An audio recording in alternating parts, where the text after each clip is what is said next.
Hello, you wonderful people, and welcome to another episode of Crime Centric. This being a show where I talk about TV shows that are crime dramas. For today's episode, I'm going to talk about Warriors Season 2, Episode 8. A lot of really interesting things went down in this episode, so let's break it down.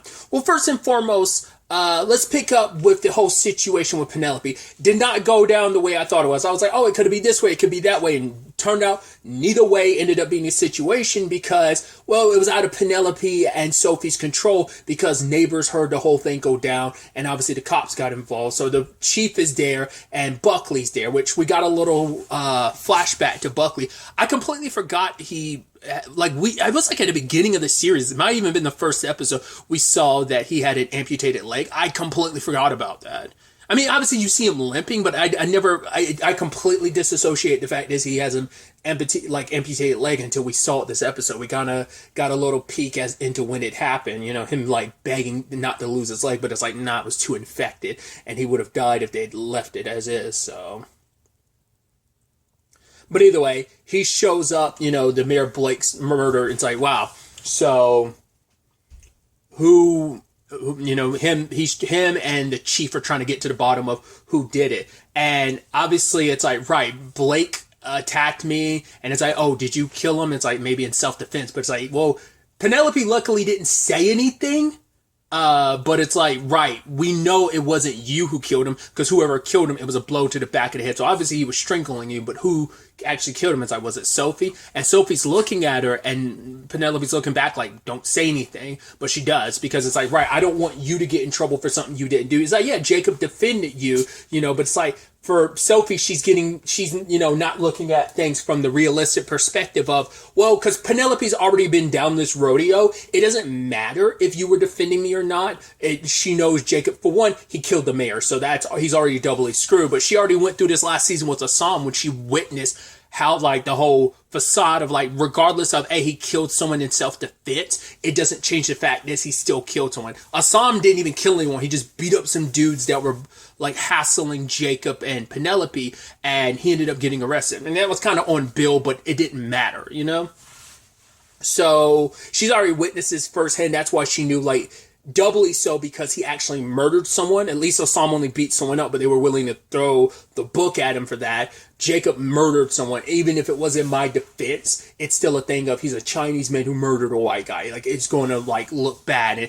But Sophie didn't care because it's like, right, I don't want you to take fall for it. But then Buckley's pushing it, being like, oh, we could either say you did it or maybe you're going to say your sister did it. So, you know, so she's upset. I mean, her and Sophie, like, right, they had their issues, but obviously that kind of quickly disappeared when Samuel was kind of trying to murder Penelope, and then he hurt Sophie the way he did. So, the adrenaline and the terrible situation they were in kind of pushed that all aside, what they were going through, but it kind of comes back to the forefront when Sophie is, you know, bringing that up, you know, trying to throw Jacob under the bus, because it's like, right, she is stressing the point of, hey, he is defending us, but to be fair, Sophie wasn't around last season during Assam's trial, so she doesn't know, like, right, he's not going to get a fair shake in all this, but also it's like, right, someone's going to take the fall for it. I don't want it to be my sister, which I guess is almost like, yeah, it's because you love your sister, but it's also maybe on some level you're trying to make amends for the fact that you helped blow up your family factory. So I'm sure there's some trying to, like, make things better between them by doing that, but also it's just like, right, I know you might get in trouble, you might not get executed, but you might get thrown in jail if they, like, convict you for this or whatever, so.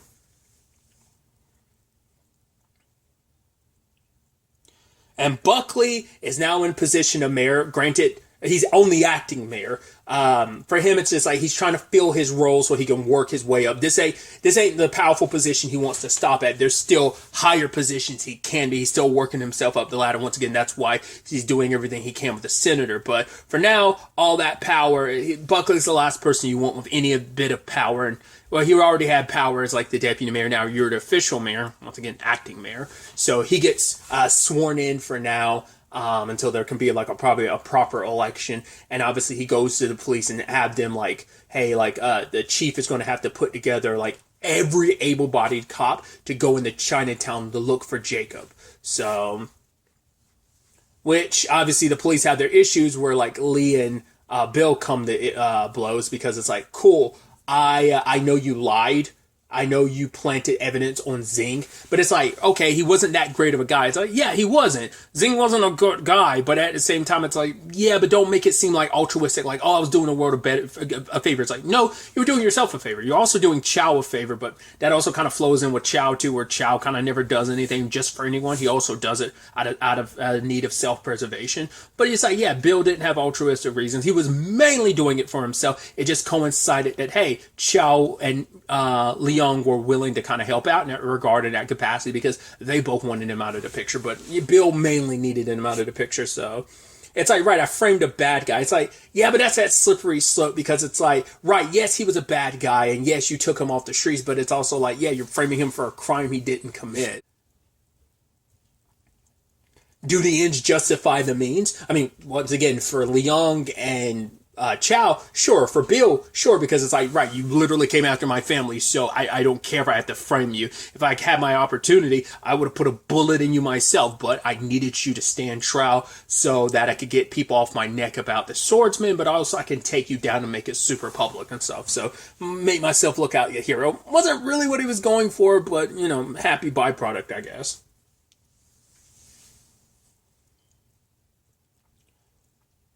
But Bill and Lee kind of came to blows. I wonder if I'm thinking if it went on a little longer, like I think Lee would have beat Bill's ass because he had him on the ground for a little bit, but like before he could get even like on top of Bill, like they were already pulling him off because he was calling out Bill because it's like, right, because of your debt to the fungi, and then Bill throws it in and loudly puts it out there like, yeah, at least I didn't kill my own kin, and because of that, it's like, right, you're the only person that knows that. He told you that in confidence when you guys were close before he found out, right, you fabricated this lie and you made me a part of, you made me complicit in it. So I love that he had the audacity to be like, I don't like these bad habits you're picking up, Lee. It's like, you were the last person to want to talk to anybody about their bad habits, Bill. You fucking hypocrite. Pot, meet the kettle. Which obviously moves are already being made in Chinatown because the Hopway went after the fungi. Now, I don't know if that was all the fungi that were left in Chinatown just got wiped or not. I mean, because once again, Zing, I don't think he's gotten executed yet. I feel like they would have made a point of that to show you that on screen, or at least verbally say like, yo, he's been executed. We know he's going to be, but I don't think it's come up yet because it's been 2 days since the last episode. No, if within the confines of the story, it's been 2 days, so I don't know if that was enough time for them to. Did you think that around this time they'd be really quick to be like, "Yo, let's make it snappy, let's get to this hanging," but we'll see. But I feel like it would just they'd make a point of it just because of the character Zing is and everything behind it. Like I said, I still get the feeling like he's going to manage to bust out and be an issue for everyone, but we'll see. But either way, in Chinatown, like I said, the Hopway took out the fungi. I just don't know if it's all of them. And I love that whole bit where Hong is telling a story about the violin man, and he's kind of equating that to himself. It's like, oh yeah, like because of all the fights he got in, he messed up his hands, but he took like his violin wires and he killed people, and that became his shtick, his thing. And it's like that's why it's like why are we on this story in the first place? He's like, because we asked about why you use a chain for a weapon. It's like, oh, okay. How does that equate? I don't catch it. I don't get it either. It's like, and they're busting his chops for it. It's like, oh, they're going to call him the Rope Man. I was like, Chain Man might be better, but even then, it's like, it's not great. It's not like, there's something like, ooh, about the Violin Man. But the Chain Man, the Rope Man doesn't necessarily work. But still. It's interesting to know that the main reason why Hong does that is because he wants to make his name for himself. I mean, June mainly uses knives when it comes to fighting. I mean, once again, even like 2 episodes ago, Assam called him out being like, you should really learn how to fight with your fist. But for him, it's like he likes using knives. It's like you don't see young June trying to give himself a name like, oh, I'm the knife man. I'm, he's not trying to give himself some corny name, but Hong is. I love it. But yeah, they killed all the fungi. It's like, oh, maybe we should tell whoever survived that if they want to survive, they should join us. It's like, I don't think there's anyone left alive. And June's like, I guess so. And he went back to his dad so proud, being like, yeah, dad, look what we did. But it's like, cool, the fungi needed to be taken care of, but not in a position, not the way you went about it, because the way you went about it got some of your men killed. We don't know how many of the Hopway died, but it's like some of your brothers died in this fight. There was like a way you could have taken care of them without having to lose any men. And it's just like, for Young Jun, it's just like, Jesus, cut me a damn break. No matter what I do, it's not good enough. It's like, yeah, you've only had the job for 2 days. I always wanted to teach you patience, but the fact is, patience isn't what you have. I mean, the fact is, he had already had that conversation with Assam, where Assam was like, right, just need to wait. And Young Jun's like, I don't want to wait. I mean, that's how we got to this position in the first place, because Young Jun didn't want to, like, wait like his dad said. To be fair, Assam didn't want to wait either. But now, like, Assam is like, yeah, we're in a more advantageous position, so we need to kind of take a step back. We need to take a beat. So, wait for Mai Ling to make a move, because any way she moves, she's kind of screwed.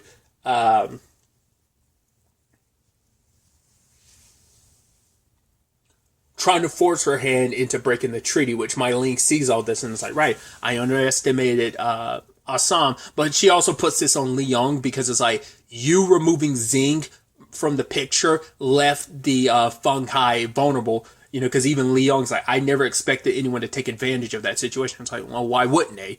I guess he was probably hoping word hadn't gotten around yet about it. I don't think Chow was out there running his mouth about it, but it's like a pretty big takedown, especially how public it is, especially with Zing being called a swordsman. There was no escaping that news. So, of course, someone was going to take advantage of it. Li Yong just wasn't expecting to take advantage of it now. To be fair, like, a lot happened, obviously, last episode where Young Jun took over, and, really it's a psalm whispering in his ear, but, so, because it's not a move that Father Jun would make. It's like, yeah, but it's a move Assam would make. So, and that's something that both of them kind of underestimated. First and foremost, that he'd be in a position to kind of nudge Young Jun in the right position, because they weren't expecting Young Jun to be in that position. They expected, I don't even know if they fully know. I mean, they see Young Jun there and they know this ain't a Father Jun move, so they probably pieced it together from the outside. If not, word has probably already circulated about Young Jun taking over the Hopway. We had Buckley visiting Mai Ling because she called out, like, Li Yong for, right, you don't see the bigger picture, and she plans on taking out the Hopway with Buckley's help. It's like, cool. She hasn't played her trump card yet, but probably, like, when he gets difficult, she'll probably play her trump card of whatever it is that her investigator found, whatever was on that picture that we never got to see. But, because she renegotiated their deal. It's like, right, I help you find this Jacob, but the moment I do, you are going to help me bring basically down the full force of the cops to help me wipe out my enemies, because my enemies become your enemies, so I want your help to wipe out the Hopway. So Bucket kind of says, yeah, just get back to finding him, but I think even he'll probably try to renege on it later on, just so that he's not in her. It's like, right, let me make it clear who's in a more powerful position, but then she's probably going to bring up her leverage, and that's when he'll potentially fall in line. Problem is, you also have to be careful, because once you back someone like Buckley into a corner, that's when they become the most vicious and, complicated, so we'll have to wait to see where things kind of go on that front.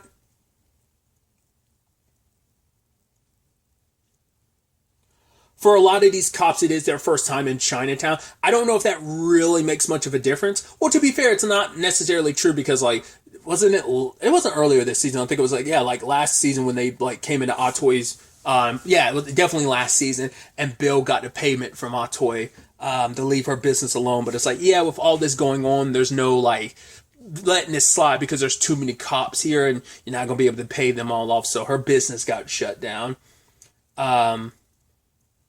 But later on, there was a cop harassing Chow, and it's like, right, that was his first time in Chinatown. To be fair, the Chinatown squad was only ever 4 people, so a lot of them, like, I mean, and that's the thing.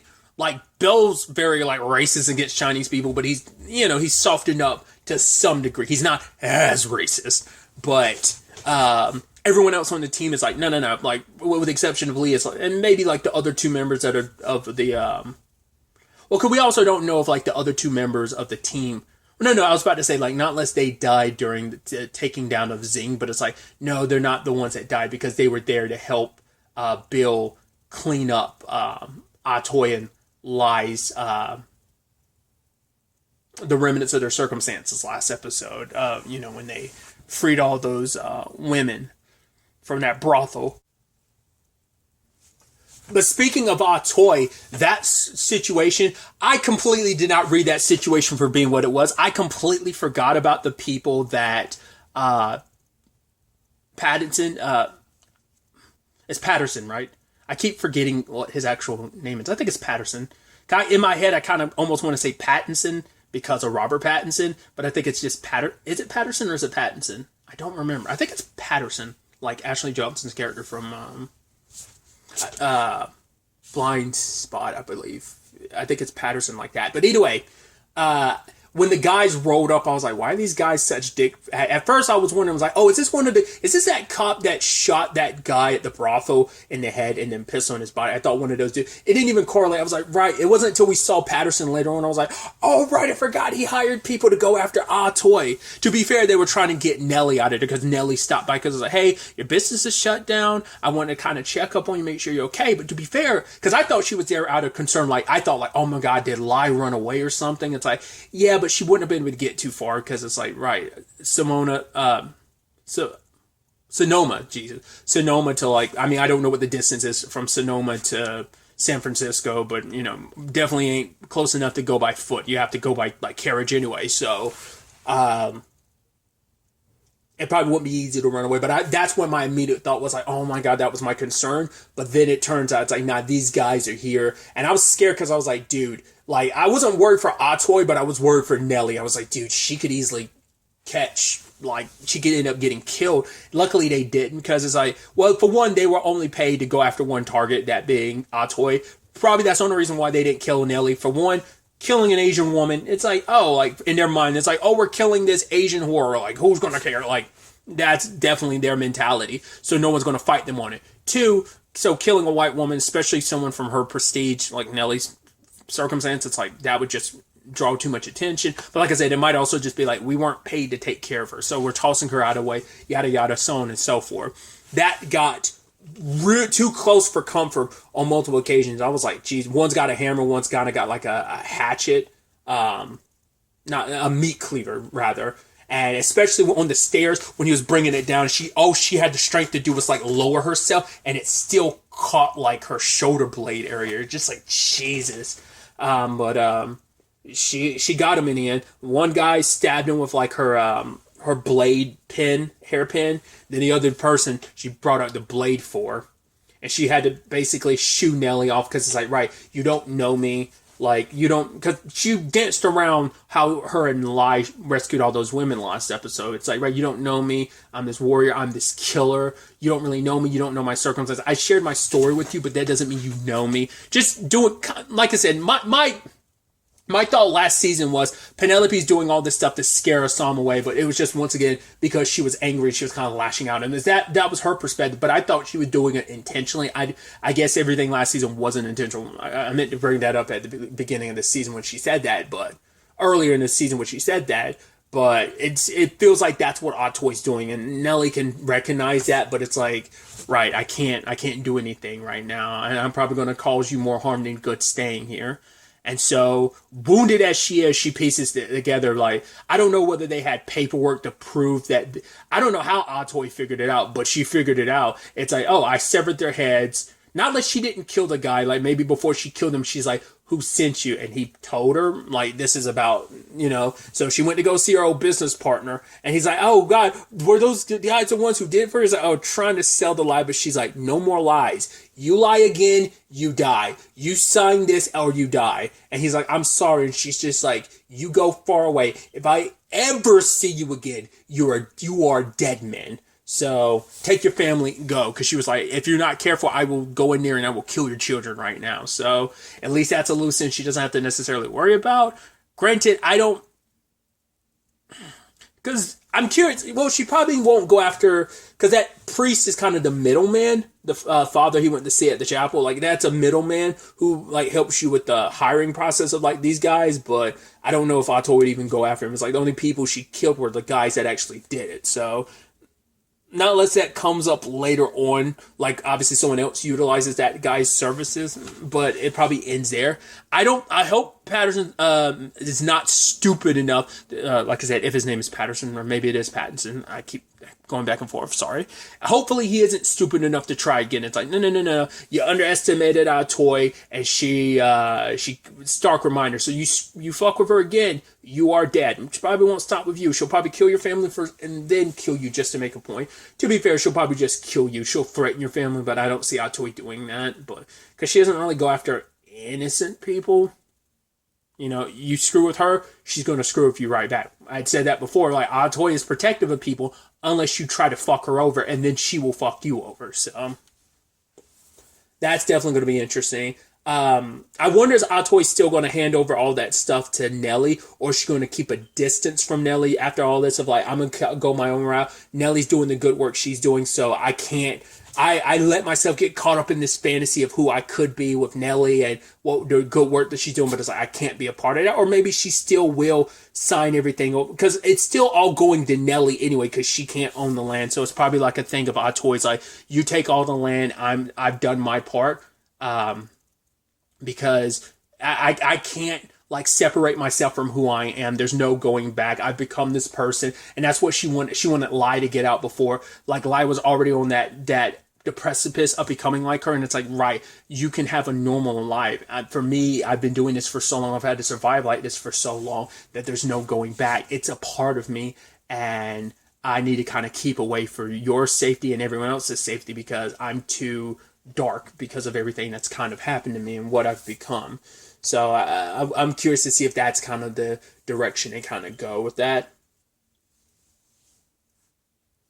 Because if she like leaves Nelly and the land and all that, like what else is she aiming for? Because that whole land was her future. But to be fair, Nelly's work is potentially the future, looking after women like a Lai or a Atoy or just so many other people who've been in that position. Other than that, in this episode, we also have the situation with Leary because he is getting a lot of pushback from the other workers because it's like, right, I don't want a handout, I want a job, the one you promised me. And they felt like, right, we're the ones sitting around. What are you really doing for us? He's like, dude, I'm the one putting the boots to people's necks. The mayor, he made a promise, and the reason why it's going to come through in a day or so, it's because of me, because I'm the one that goes out there and puts this to action. And he's like, right, if you think you can do better, by all means.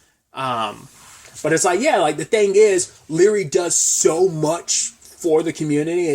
But it's understandable. They're all restless. It's been so long. It's like for them, they probably start to look at like Leary as a politician because it's like you're as bad as a politician with these empty lies and promises. Just interesting time frame for me to watch. Just considering Secret Invasion. If you're watching Secret Invasion, then like the parallels between like Leary's circumstances of like, oh, you aren't. The political situation in San Francisco of like politicians and stuff, obviously not keeping their promises and being flip-floppy and just, are you really looking out for us type of thing? Just it parallels a little bit with some elements of Secret Invasion, but either way. But he tried to talk to Leary after he found out from Sophie that the mayor is dead and who did, and that is like, oh, that Jacob did it. So it's like, right, pushing that narrative of, oh man, you already had the swordsman, and now you've got another one out there assassinating the mayor. And it's like, to be fair, the mayor, well, he already knows the story because Sophie told him, but it's like, right, he's continuing the narrative in front of Buckley just to show Buckley, hey, I'm a team sport. The fact of the matter is, all you need to do is deputize some of my good men. For every one cop you have, like one of my men, pay him $2, that way you have a workforce out there because you'll double your own force and it'll make tracking down him easier. It's like, well, that would just implode Chinatown. Like, even though he wants some fire started in Chinatown, it's just, he doesn't want to have to pay that much for the extra force. But it's like, he might not have any choice considering Jacob is doing everything in his power to hide away. Granted,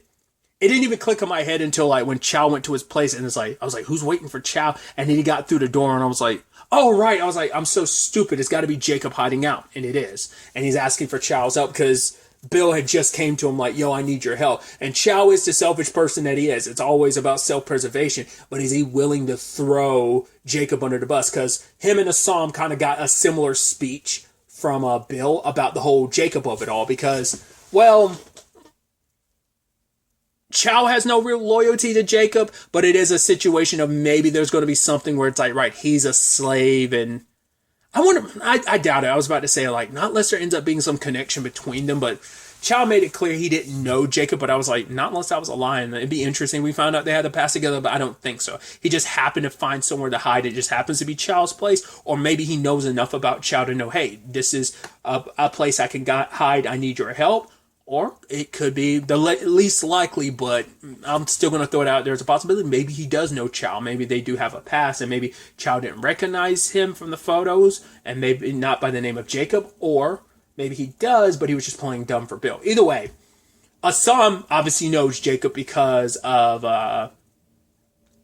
Penelope, and he tried to be like, yeah, I barely know Penelope and stuff. And it's like, yeah, sure. But it's like, the moment he heard that it was Jacob who worked for Penelope, that, because he still doesn't know the full story, because at this point they're like, oh, he killed the mayor, but no one has explained why he did it. And I was about to say, not unless Assam goes to see Penelope, but there's no getting in and out of Chinatown easily. Like, it's meant to be blocked off, and the only way you're going to get in and out is if the cops know that you talked to them and you kind of get permission to leave. So it's like, I could see Chow selling out Jacob, but I could also potentially see Assam protecting Jacob if he finds out, wait, why did you do that? And it's like, well, I did it to protect Penelope because her husband tried to kill her. And I could see that striking a chord with Assam, because not only does he like Penelope, and hearing her husband did that, there's also the thing of, despite their differences and their issues and beef with each other right now, Mai Ling was abused by her husband, so there's some parallels I'm sure that would trigger in front of him of like, right, Jacob did the right thing protecting the woman he works for. But I could also see Assam selling him out, because it's like, right, it brings more trouble to Chinatown and them and the Hopway, especially at a time when they're trying to make moves against Mai Ling. So it's going to be interesting to see what Chow does. Chow might go to Assam, or maybe he tries to handle it on his own, or maybe he tries to go to Bill, because it's like, well, because it is, hey, the more, if he helps out in this regard, Bill's going to kind of owe him one down the road. But for Chow, it's like, yeah, but anytime I help you, you always kind of like just happen to forget later on, and you're not as, it's like, right, you shut down my business, which even Bill apologized. Like, yeah, I'm sorry, I kind of shut your business down. I was just kind of making a point, and I got it back, all your stuff back to you as soon as I could, so that we could do our thing of take it down, zing. It's going to be so interesting to see where all of this ends up taking us going forward into the next episode. I'm immediately like, okay, I don't think this is going to have a happy ending for Jacob, but we'll see. And also, I meant to bring this point up earlier, but I forgot about. So now I think I have the context. But once again, I saw something say like, oh, Atoy finally gets like her revenge or something like that. And now I have the context of it, like, this is Atoy's revenge. I thought, like I said, I was thinking it was like maybe episode 9. Maybe there's a continuation next episode, but it seems like she got her get back this episode. So because I was scared. I was like, oh, don't tell me like Lai is going to die and Atoy's going to have to go full blown like revenge. They like go, but it's like, no, her revenge was just like, yo, you guys tried to come after me. I killed the guys, and I threatened my former business partner who tried to have me killed. So we'll see if it stops there. And like I said, whether or not her former business partner is stupid enough to try again, or whether there's still some more get back to get. Like I said, there's still the father who facilitated the whole thing. But it's like, once again, he's middle management, and Atoy might not be able to trace it back to him. So we'll see. We'll ultimately have to, like I said, wait and see where all of this takes us going forward into the next episode. But really, that's all I wanted to talk about. Until the next time we meet, be happy, be safe, live life to the fullest, and enjoy it. Good day, and good